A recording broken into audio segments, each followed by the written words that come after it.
Shem Ochuodho is an informatician as well. Yeah, he needs to be on that table. Yeah. Okay, let me hear from Dr. Shem Ochuodho on this issue of human rights, the human rights issue as well that is arising here, and just hearing what Brian Weke is mentioning, yeah, that we are not Tanzania. The way they dealt with the Gen Zs is a different ballgame altogether here in the country. The BAL, I've been a little distant observer. I like what I'm hearing because not too long ago, my good young brother here was on the other side. The things he's saying now are things that I've always consistently say and will continue saying. And I'm glad that there's that shift that has taken place in the past few months.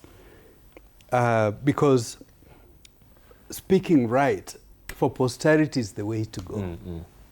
I keep, even though a distant observer, I keep saying, look, can we pull up Uganda? Can we pull up Tanzania? But increasingly what I see is that they are both pulling us down. I wouldn't be as optimistic as Brian. Anything is possible. In fact, my greatest fear for the current administration is the plan. And I would be very delighted to hear from colleagues like Daktari here and Brian that there is going to be no attempt to interfere with our constitution.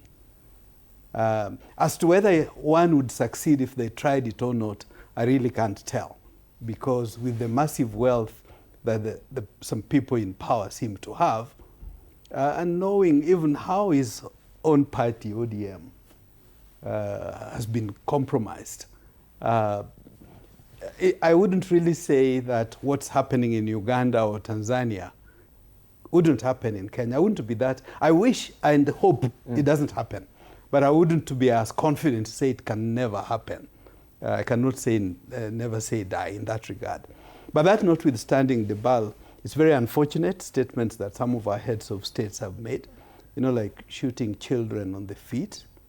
Even though the diaspora are quiet, I don't talk for all diaspora, but I do talk for a significant number. It doesn't mean they're not observing what's happening. For God forbid, you know, Kenya has got such huge potential, not just to move the country forward, but to move the continent forward.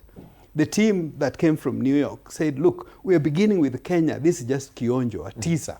But our goal is to do this for Africa. But Kenya is just the launch pad. Why are we squandering the opportunities by some of the bad manners that I see? So the BAL, the statements by Tanzania president, in my view, are very unfortunate.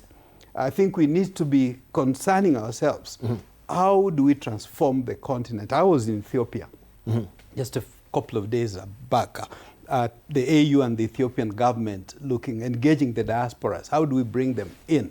I think there's the recognition that the way we have done things in the past isn't quite working. You know, the diaspora's remittance is now more than all the aid we get from all the donors, together with all the FDIs from all the big companies put together. What our own people are bringing is already more. And that's just a small tip of the iceberg. It's only about 5% that's coming into the continent. Why don't we open pathways so that we grow and move? This is meant to be Africa's moment. Let's not squander it. So my appeal to our heads of states, maybe at least in one regard, pick a lesson from my former boss, President Kagame. Look at the big picture. These little things we are talking about. Kenya and East Africa should be hitting much higher than we are currently trying to play. We don't need to be down here. We need to be up there. But that's not possible when we have the kind of what we are seeing in our leaders today. I think even the leaders, at least my president, I know I served with him in parliament, has got greater potential than what's being exhibited. When you were talking the BAL earlier on, foreign affairs advisors, where are they in all this? Yes. I keep asking, and then there are also very fine men there. My colleague, the Prime CS was my colleague in college. The PS is a very refined diplomat. Are their advices being taken or is being ignored? Are they giving advice or are they leaving other people for officialdom to take center stage? I really don't know. That's part of why I said I'm not holding brief for government. But what I'm seeing could be much better. Right, Patrick Obath, you want to comment on this as well? Bearing the